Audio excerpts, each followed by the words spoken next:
Well, hello everybody. I will be the moderator of this panel.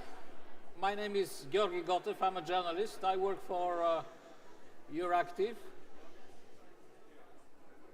How many of you read Euractiv? I see a forest of hands. In any case, Euractiv.com is the mothership in Brussels where I work, but we have a network in 15 countries, and we try to cover the European Union from all the member countries and also from countries outside the European Union. We have a partner already, Euractiv Turkey, and Euractiv Bulgaria and Euractiv Romania opened even before the accession of those countries. So we try to be ahead of the Commission in terms of decision making. I have a great panel to chair today with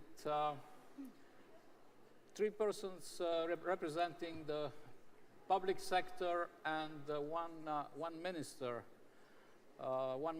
from an important member of the European Union, a country with a triple A. And this is Mrs. Jutta Urpilainen, Minister of Finance of Finland, who is also the president of the Social Democratic Party of Finland. So she sits in ECOFIN, and as a journalist, this is the place where I would like to be to listen what happens there, and maybe we will have a glimpse today of what they say in ECOFIN. I'm very curious to know, for example, how a Social Democrat minister in a coalition government where the Prime Minister is from center-right is advocating her political views. Do you have this freedom to do that? That's the first question. And overall, I mean, it's dramatic times. And the decisions you are taking are going to impact enormously on Europe. Therefore, decisions such as introducing Euro bonds could be a good starting point. Also because, again, it's a difficult issue because for Social Democrats, Euro bonds appears to be a big priority, but for a AAA country, I think you are very careful. So the floor is yours, Madam Minister. What do you think is needed to do to answer this need for a new progressive Europe? What do you do as President of the Social Democratic Party in Finland to promote this? Thank you, Chair. Dear comrades, first of all, I would like to say that it's a great atmosphere here in PS Congress, and I just came from the Berlin where I had a meeting with my two conservative colleagues. And when I came here, I noticed that it's good to be in your own family. And as you mentioned already, Mr. Chair, the Europe is in the very, very difficult situation at the moment. And what do we need now is more Europe, more democracy, and more social democracy. And in Finland, we are having a coalition government with 6 different parties, and the Prime Minister comes from the Conservative Party, and I'm the Deputy Prime Minister, I'm the Social Democrat, and of course we do have to make compromises to have a common policy. You were asking about the Eurobonds, and from our perspective we see that the Eurobonds are not the right measure for the current crisis. But we see that we need to regulate the markets more, and I proudly present that in our governmental program we support the Commission proposal of the FTT, Financial Transaction Tax. And I think that's one example of our big influence in the Finnish government, that we are ready to work hard for that also in the European level. But I think the main question at this time is that how the European Union look like for the ordinary people. Because when I'm talking to the normal ordinary people in my constituency all around Europe, people are asking that, is the European Union nowadays only the crisis management? What the European Union really offers to me? And I think that's the clue, that how can we make a new, clear vision for European Union? I think that we need more jobs, we need more growth, we need more justice to the Europe, and that's something that ordinary people can also support and feel that, okay, this is something that is committed to my ordinary and my normal life too. So I think that we as a Social Democrat, we have a huge possibility also nowadays to be active in this discussion, that it's not enough to be the crisis management organization, that we need also a clear vision for the European Union. We need more growth, we need more jobs, we need more justice, and we need more democracy and dialogue with the politicians and ordinary people. And I really hope that this could be something that the Social Democratic Movement and PES could represent.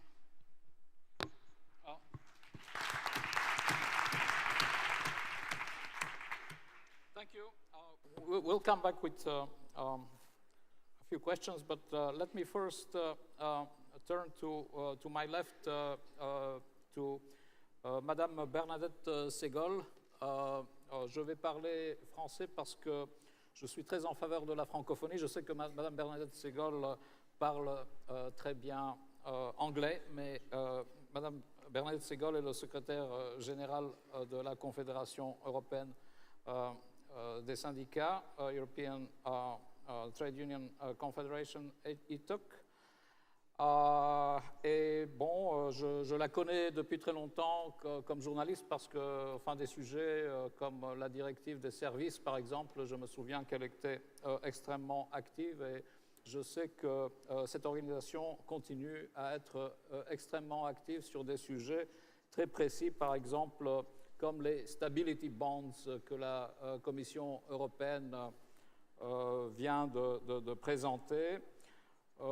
C'est une organisation très ancienne qui date de 1973, qui a des membres dans 36 pays en Europe, donc pratiquement dans toute l'Europe, et 60 millions de membres. Donc aujourd'hui vous représentez dans ce panel le monde du syndicalisme.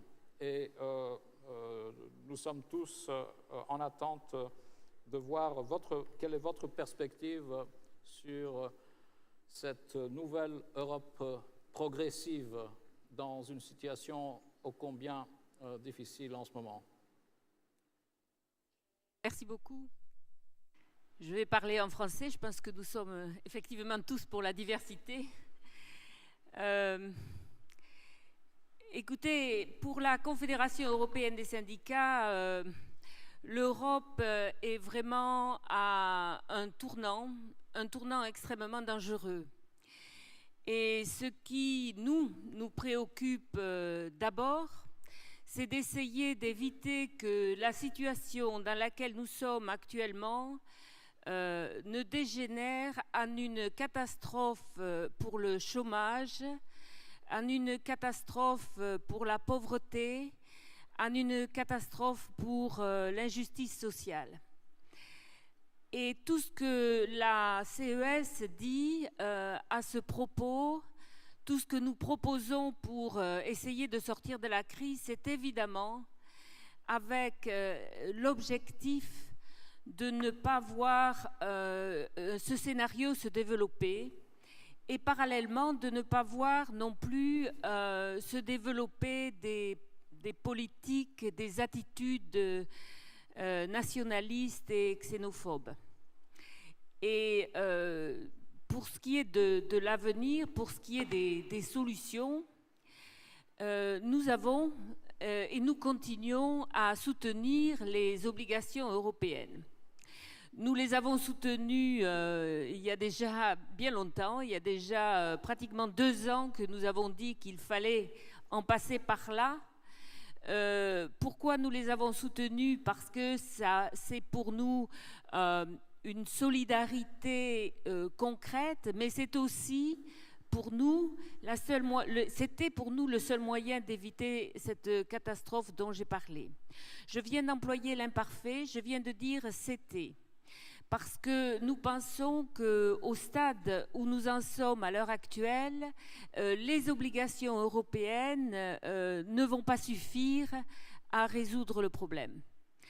Et qu'il va falloir avoir des solutions encore beaucoup plus radicales pour l'Union européenne et pour sauver l'emploi et le travail dans l'Union européenne. Bien sûr, nous sommes très à l'écoute et nous comprenons très bien la réaction des travailleurs, des citoyens, que ce soit en Finlande, Madame la Ministre, que ce soit en Allemagne ou dans d'autres pays européens qui sont moins en danger, qui hésitent sur ce type de politique. Mais pour nous, la catastrophe qui risque de suivre si on n'applique pas des politiques aussi radicales serait potentiellement plus grave que les risques qu'on pourrait prendre avec des obligations européennes ou bien une intervention de la Banque centrale européenne. Donc vraiment, pour l'instant, toute notre attention se porte sur comment éviter un chômage massif, comment éviter une pauvreté massive. Et deuxièmement, notre attention se porte sur le fait que la Commission, l'Union européenne, les divers pays membres concentrent leur politique sur la pression sur les salaires et la pression sur les conditions de travail en général. Au lieu d'essayer de trouver des solutions positives pour des investissements soutenables, nous n'avons que les salaires et des politiques néolibérales qui sont mises en place pour essayer de sortir de la crise. Ça va en parallèle avec des attaques sur les conventions collectives, des attaques sur la structuration des relations industrielles. Et vous comprendrez certainement que pour nous, c'est un niet absolu par rapport au genre de société qu'on essaye de nous présenter comme étant la solution possible dans les circonstances actuelles. Cette solution-là n'a pas fait ses preuves et elle ne les fera pas et elle rencontrera de notre part une opposition absolument ferme.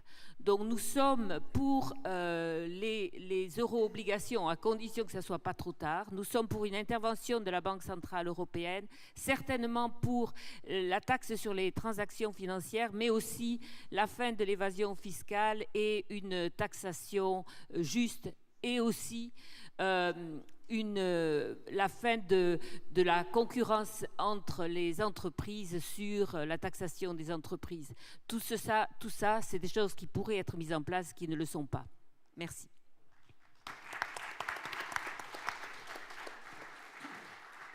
Je suis très content pour la diversité linguistique parce que voilà, nous parlons maintenant même en russe. Nous avons dit niet absolu aux politiques néolibérales.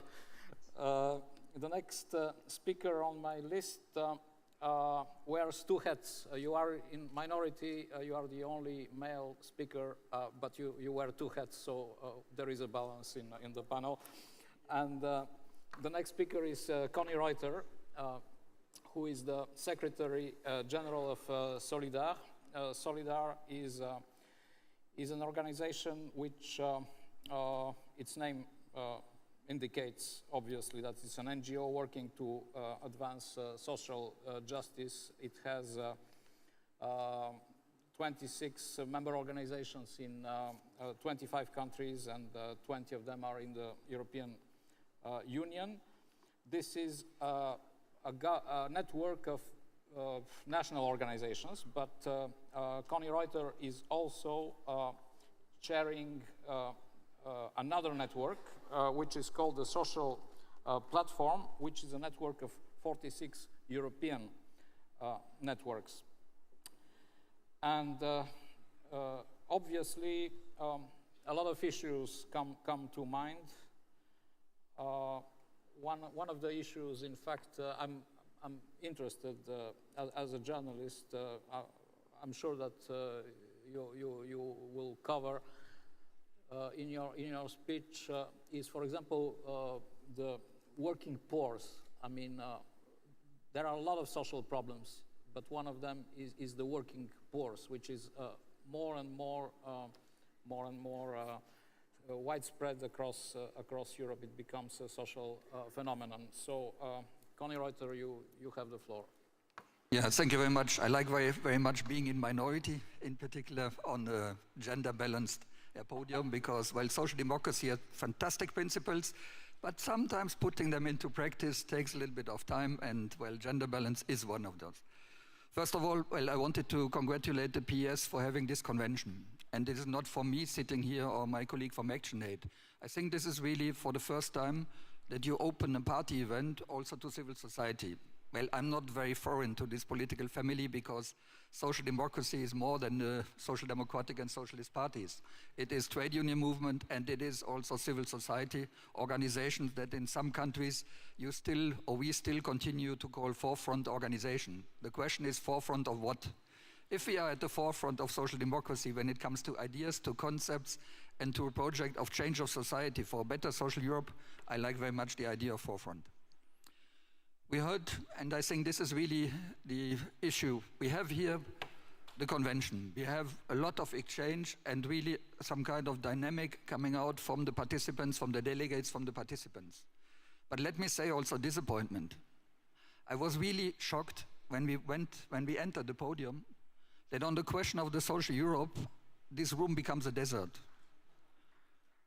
Yeah, you can applaud. And I'm really shocked. Because when you go home tomorrow, or when you start work on Monday, what do you tell the people? What do you carry out back from Brussels? What are the messages? We have often this debate on ordinary people. Let's say I don't like too much the term ordinary. I like people, I like citizens, and I like those who are living with us, around us. What is the message that we bring on Monday morning to say what will we do facing the crisis? We heard from the trade unions, and therefore it is so vital that there's a large alliance between trade unions, between progressive political parties, and also this progressive civil society, because we need a large alliance. If there is any chance to change policies, it is for sure through ministers and through government to have a governmental approach. But the only thing that really will change something is also if there is a large social movement. We will come back on it, and we need to be elements of this social movement.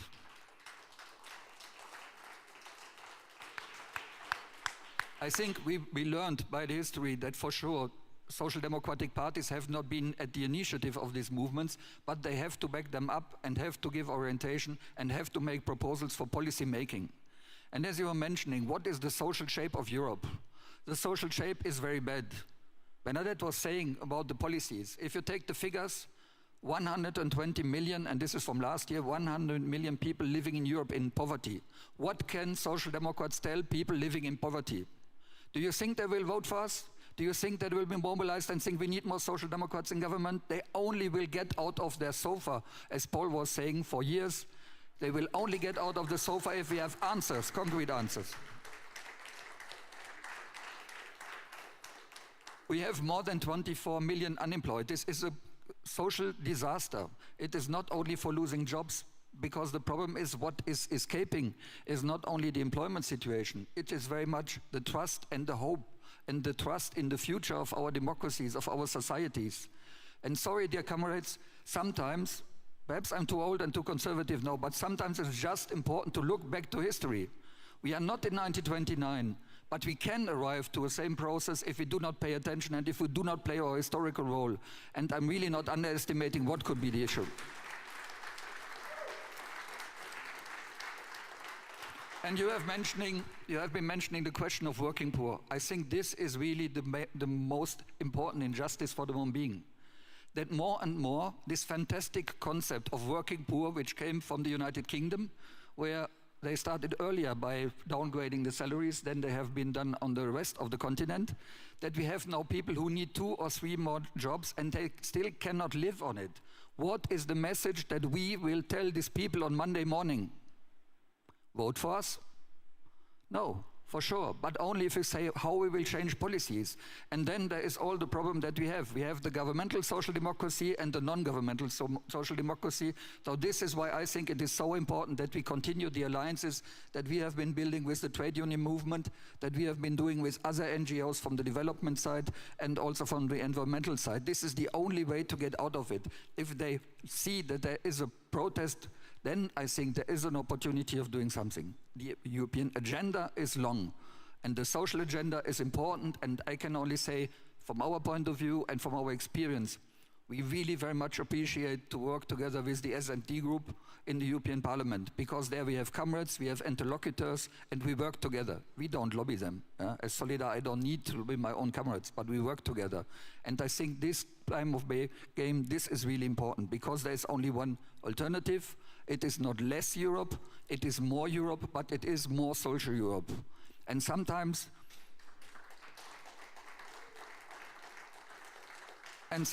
I'm looking back when I was young, which is some years ago. It was in Germany, in my party, 1973,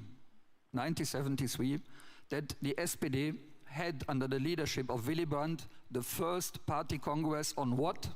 On social Europe. Does it mean we are 38 years delayed? No, but it means that there's still a lot of things to do, and perhaps some should start by coming back to the room and discuss with us on what should be the next steps.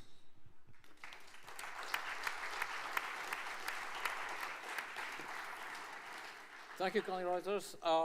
Last on my list, but not least, because we wanted to have a global view on the aspects. Yes, a social disaster in Europe, a risk of Europe looking like in 1929, but there is worse. There is more than Europe. There is the world of really nations in this small need. And this is the field where Laura Sullivan works. Laura Sullivan represents Action Aid. It's a global organization. It has its headquarters not in Brussels, but in Johannesburg, and it has also offices in basically all the continents, especially in Asia, in the Americas, and also here in Europe, where Laura works. And yes, the European Union is the biggest single donor for development aid, and yes, a lot of things are being done, and yes, Europe works with NGOs. However, Europe does a lot of things wrong here at home and sometimes repeats the same mistakes with even more dire consequences in those countries. I'm sure Laura will tell us much more about this. You have the floor. Thank you. Yeah, I take my hat off to the PES for inviting also a global perspective into this discussion, because in this town of towns in Brussels, we tend often to have a very Eurocentric approach to what we're doing. And if we're going to talk about a progressive Europe, we have to also talk about a progressive Europe globally. As ActionAid, we're not necessarily here to offer solutions to the Euro crisis, but we are drawing parallels between what has happened here, and the solutions now being preferred in Europe to those solutions that are being prescribed for developing countries by European donors, namely a neoliberal growth model. Now, I would very much agree with the Minister that we need more growth, we need more jobs, and we need more justice. But those three things don't always sit together very easily, and that's what I'll go on to describe. I was at a very interesting meeting of European leaders a couple of weeks ago, leaders of the Commission, member states, private sector, some MEPs, no civil society. But at this meeting, there was general consensus that the solution to the European crisis, or the euro crisis rather, is growth. And I even heard one particular leader herald Ireland, the country I come from, as an example of a country that had swallowed the bitter pill of restructuring and begun to rise again like a phoenix out of the ashes with a 2% growth rate. And I really questioned what was said, because I felt like putting that particular leader onto the phone with my mother so that she could tell him what the situation is really like and what people are really feeling in terms of how their rights, how their basic services, education, health, and so on are going to be met in the coming 10 years. What is interesting is that very same mantra of growth is now being put forward as a solution to the poverty problem in developing countries. The European Union is now discussing the Agenda for Change, which is the new development policy for the European Union. And at its core is a growth model, inclusive growth, and a lot of channeling of aid through the private sector in order to be able to generate benefits for those countries. Now, on the one hand, we're all in favor of jobs, and unemployment is a massive problem in developing countries alike. But what kind of growth are we really talking about? What does inclusive growth mean? And what kind of private sector is going to benefit from development aid that is sourced through taxes from yourselves, myself, and other European citizens? What we are saying is that in the past, that growth model has not worked. If you look at a country like Nigeria, has had stunning growth rates for the last 10 years, but has massive rates of inequality, and so people are simply not benefiting from that growth. So we're trying to see a situation whereby inequality and tackling inequality is put at the center, rather than simply saying we're going to forge ahead with a growth approach. I wanted to highlight for you, because I was told just before I stepped up here that there was another session on this morning that talked about a report that ActionAid did on tax evasion and on tax dodging. I mentioned channeling of aid through the private sector. We know that the European Union intends to channel a lot of aid through the European Investment Bank. There's very recently been a report about an audit which found that a Zambian subsidiary of a company, a mining company called Glencore, has been avoiding taxes to the extent of 80 million euros per annum in Zambia in recent years. Now, the European Investment Bank has stopped that from going ahead, but at the same time we ask the question, what happens when you don't do the audit and you don't find out about this? In Zambia, 2/3 of the population live on less than $2 a day, and it's one of the most unequal societies in the world. At the same time, the European Union is saying, no problem, we're going to bring in our favorite tool, growth, and it will sort everything out. We really question that. I should also say that the report I was referring to is a report by ActionAid in the UK that looked at the FTSE 100 and found that 98 out of the 100 FTSE companies are using tax havens. So that's a sort of a broader, it gives you a broader sense of what's happening.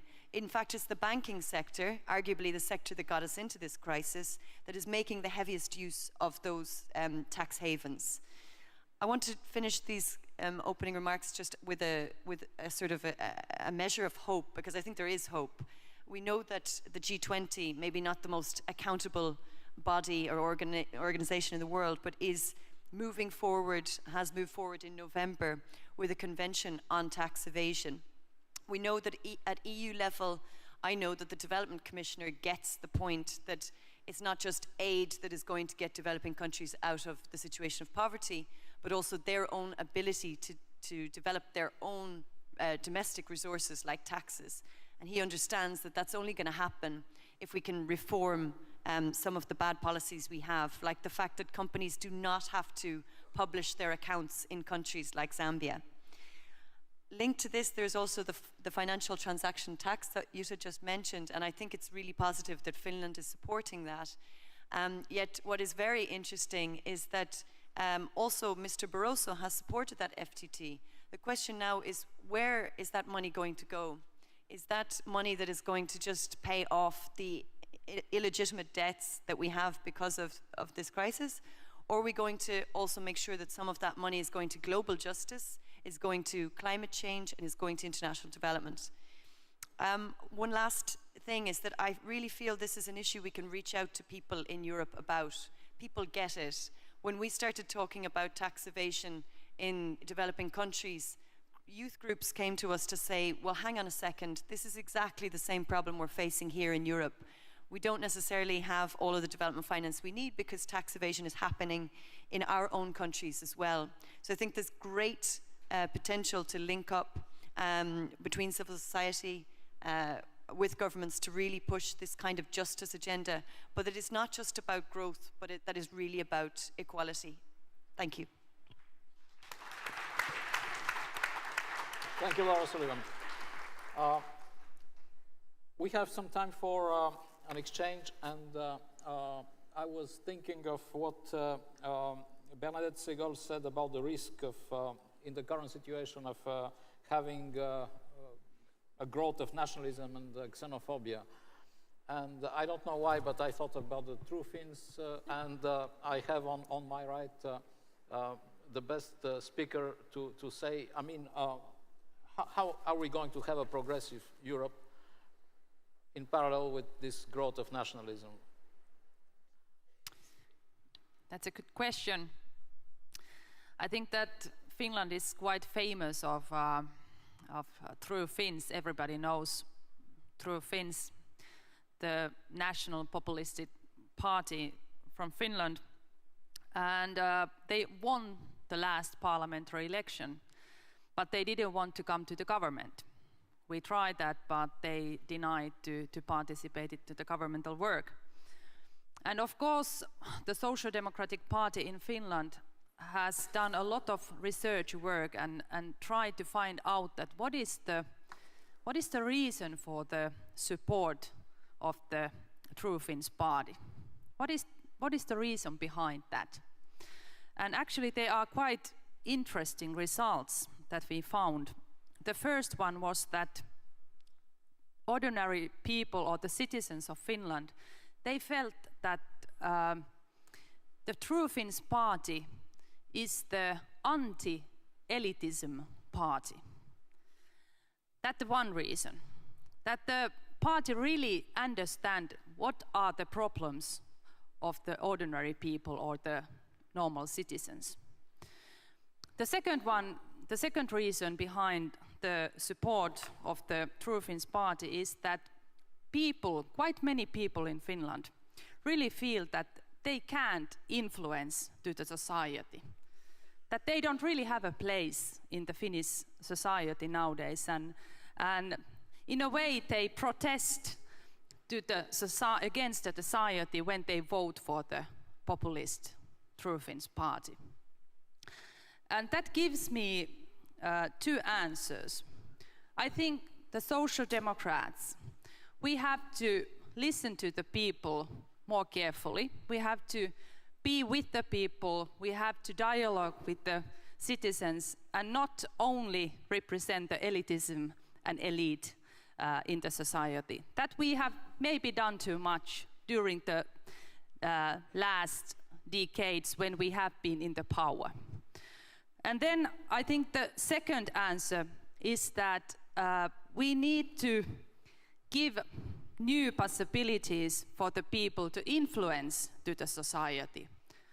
I think we need more democratic way to influence for the people, also inside the party. It was nice to hear today that the party in the Netherlands, they are organizing the referendum inside the party when they are voting for the president for the party. That's one example to get the new type of the influence to the members of the party, but also for the citizens.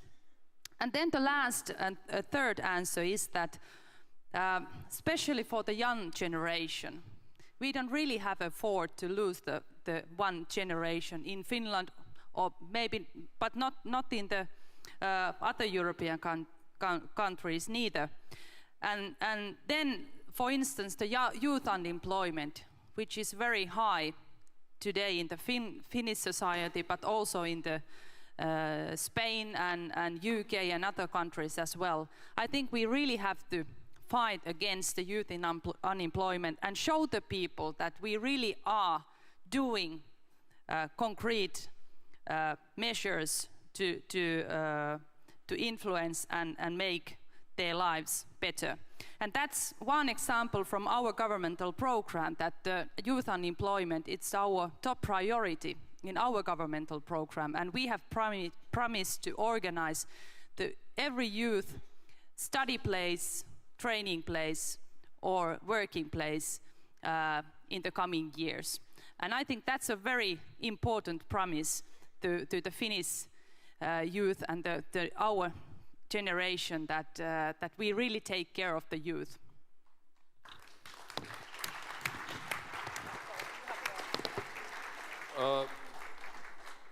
Bernard Segal, Jean-Marie Le Pen était très fort pendant son époque. Et maintenant, avec les élections en France, la question que je vous pose, est-ce que Marine Le Pen est un ennemi plus dangereux que son père?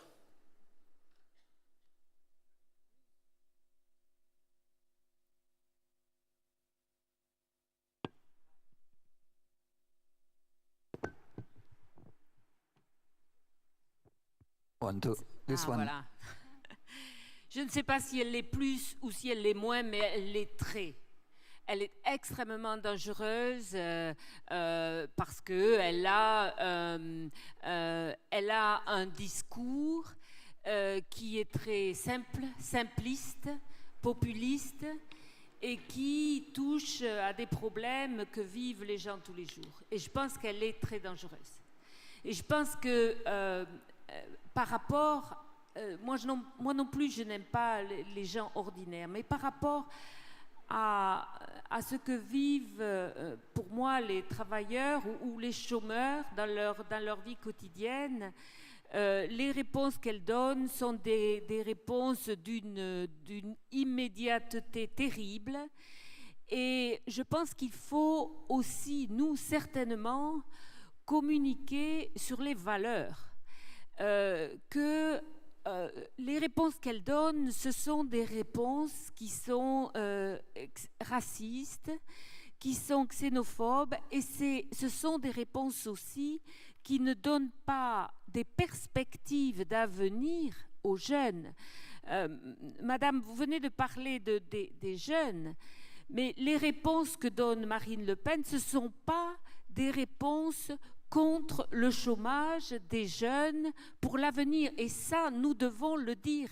Il n'y a pas de réponse pour le chômage dans une période de crise comme ça en reconstruisant des frontières. Et ça, évidemment, c'est quelque chose que Marine Le Pen ne va pas dire.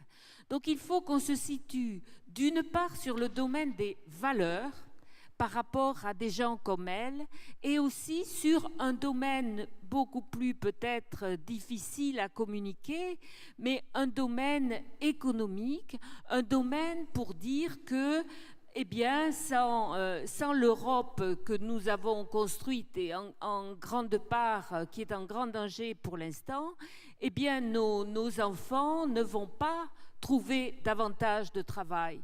Nous n'aurons pas davantage de croissance, au contraire. Et donc, il faut systématiquement, à mon avis, contrer les arguments qui sont mis en avant par la droite et qui, malheureusement, touchent des cibles fragiles dans les populations. C'est ce que nous essayons de faire comme syndicat. C'est difficile. C'est difficile, mais il faut avoir un langage clair, à la fois sur les valeurs sociales, les valeurs de justice que nous défendons, et sur l'avenir économique que nous proposons en continuant à soutenir que l'Europe est une partie de la solution et pas une partie du problème. Mais pour ça, il faut que les institutions européennes, que les gouvernements, que la Commission nous aident, nous mettent quelque chose dans notre panier. Or, pour l'instant, ce que nous avons dans notre panier, c'est ce que je disais tout à l'heure, uniquement la pression sur les salaires, la libéralisation, la flexibilisation du travail. Même à l'heure actuelle, on met en doute le prochain programme sur la santé et la sécurité. C'est catastrophique. C'est catastrophique. Quand est-ce que les autorités européennes, vous êtes bien placés pour passer le message, vont comprendre que si on ne donne pas des éléments concrets pour dire voilà ce que l'Europe vous offre, voilà quelle est la protection qu'on vous offre, si on tarde trop à nous donner ces éléments, il sera de plus en plus difficile pour nous de mettre en avant nos points de vue et de plaider pour cette société que nous voulons. La Confédération européenne des syndicats tiendra le cap. La Confédération européenne des syndicats continuera à dire que nous devons soutenir ce projet européen.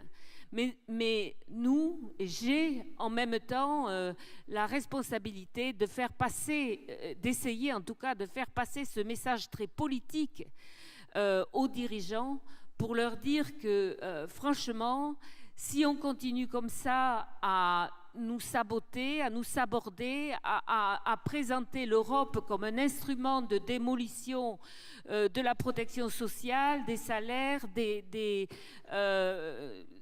services publics, alors effectivement Marine Le Pen va avoir, ça va être très facile pour elle. Je pense que c'est ce message qu'on doit faire passer, donc un message clair pour les travailleurs et aussi un message hyper clair pour les représentants politiques qui, à mon avis, jouent avec le feu.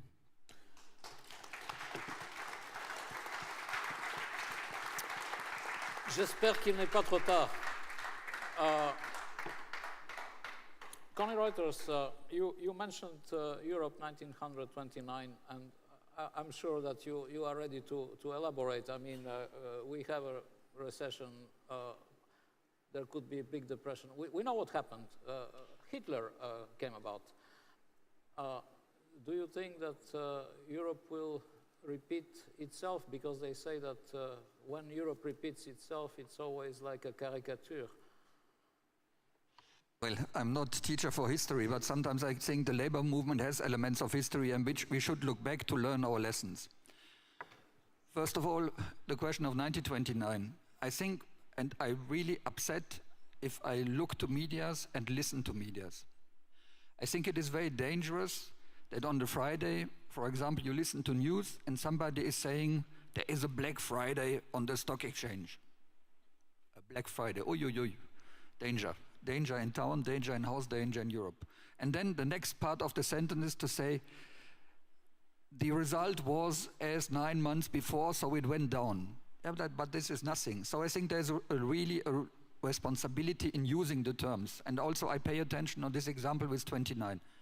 I'm not saying that we are in 1929, but what I'm saying is there is a risk that we could go for it.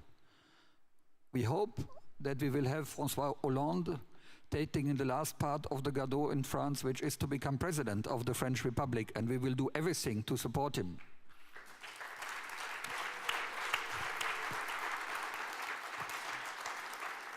Il est temps que ça change, il n'y a pas d'alternative. But the risk is, and seriously, that we have a second tour in the elections like we had when Lionel Jospin did not get to the second tour. Nobody was expecting it, so I think it's better to be prepared. The comparison with 1929 is also, it's not only going to Hitler for the German side, but take this example. For example, my parents, if you ask them for that time, they were born in this time under the Nazi regime. They were not resisting, they were ordinary citizens. But when I asked as a child and as a young man, I said, but how do you saw this and how? And then was always one answer, yeah, but we had employment, they were constructing roads, the infrastructure was working. And it was not about the crimes. It was something else. And therefore I say, what we have to take into account if we want to be effective against Le Pen and others, we have to, what some called, we have to become the party and those who care. I'm not speaking on care policies, but we have to care the problems of the people and find concrete answers. It is not only that we say we listen to them, that is the first step. The second is what do we propose them, and that we understand that perhaps social democracy in Europe has a need not only for renewing, but for reconnecting. Social networks is not these virtual things where I'm too old for on the internet. Social networks is when you work in a neighborhood, when you work with migrant populations, when you take care of school dropouts, of handicapped people, and those people who are undergoing discrimination. And I think if we want to be a credible alternative, we have to make choices on the governmental level, and I trust our leaders who are in government that they do the right choices. But there is a necessity to find the answers for those who are on the workplace. It is impossible that we go through Europe and that the social standards are lowered down, that the social dialogue is losing pace, that the industrial relations are denied in a certain number of countries. This is impossible. But it is also impossible that women are still discriminated. And I'm not saying it's only because Zita is smiling to me. It is because it is an issue. Discrimination against women, discrimination against young people, against handicapped, against people because of their belief or non-belief. We have, the list is long, and this in times of crisis is raising. And this is the people we have to address to. This is the people we have to address to. And 1929, why is it so difficult that we use the fact that we are a European party, that we have a think tank which is called FEPS, Foundation for European Progressive Studies, that we do a study on what happened in the 30s, what were the answers. One road went to fascism in Germany. Another went to Front Populaire in France. We had raising of Keynesianism. This was also an answer. We had New Deal and others. Well, all led to 1939 to the Second World War, and hopefully we have not to discuss in further years on the risk of that, but let's say, why don't we have the capacity of learning lessons from the past? Because this is the power of 150 years of social democracy, not only in Germany. And this is where we have to stand together and develop alternatives and ideas and concrete proposals. And to start, well, we are not a trade union, but often people from the outside or from the European institutions say, you say the same things like the trade unions. And I say, where's the problem? Not for me, because it is evident that we don't forget that civil society, our organization, what we call now NGOs, well, how could they be created? They could only be created because there was a right to organize, which was defended by the trade union movement. So we are essentially linked to the trade union movement. And we should use it and work perhaps together on three things. There is an opportunity on the European level, and I think it would be a pity if we missed this rendezvous avec l'histoire. We will have from next year on the 1st of April, the opportunity for European Citizens Initiative. Do we have an agenda in this meeting on the European Citizens Initiative? Do we know what we want to put on the proposal? You can be sure that all these right-wing extremists, fascists, and all the, which I hate, they have something ready. What do we have ready? Do we work on an FTT, a real one, or do we say, if Merkel and Sarkozy say, yeah, it's a little bit less, but it's fine, we get through with it. Is this what we want? It's not what I want. The second is, if we speak on social Europe, where are the issues on social Europe where we can take an initiative? Yeah? We had made a campaign on Save Our Social Europe. It was not followed by the party because nobody thought it would be important. It is on the agenda. We have to save our systems and to save global social protection schemes. And when it comes to the international solidarity, it is not only a moral question of international solidarity, it is very much a question of investment. And there is an agenda which we can work upon, which is called global social protection floor. Because we can learn from our European model what is social protection good for. It generates wealth that can be redistributed. And why couldn't we as Social Democrats take this as a paradigm for development policies worldwide? Thank you.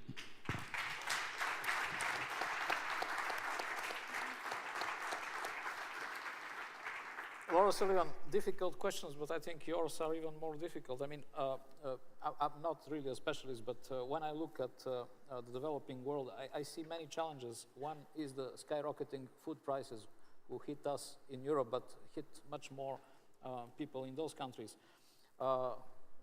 the prosperous world becoming less generous?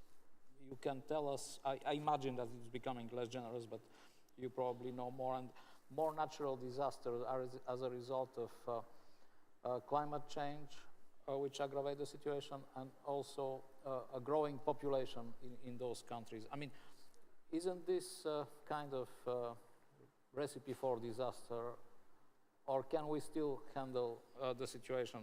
And can we be progressive in Europe if we are unable to answer those challenges? Okay, a difficult but fair question. First of all, I think we're a lot more optimistic than you are about the possibility to really tackle poverty, inequality in the South, as well as to keep on track with that in Europe. You mentioned food prices, and I'm glad you did, because it's a really important one, and it's one of the panels that I was just at this morning was discussing the food crisis, the prices crisis, and how that affected the developing world, how it started. Part of that has got to do with policies that are set in this town. One of the origins of it is Europe's will to create greater energy security by putting in place biofuels targets that are rising food prices globally.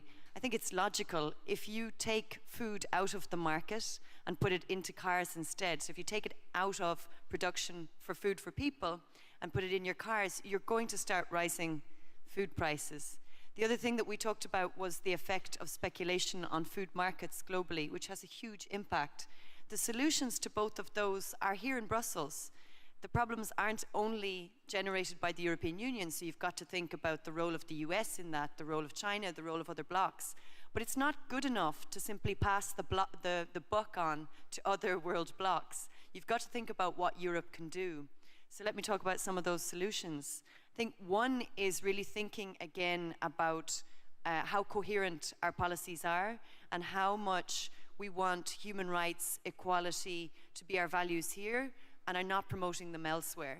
So the Lisbon Treaty very clearly set down a provision, a commitment on policy coherence for development, which means that, you know, it's a legal base there. It says that, and Finland has been very supportive of this, countries and the European Union is not allowed to put in place policies that might undermine the rights of and do harm to people in developing countries.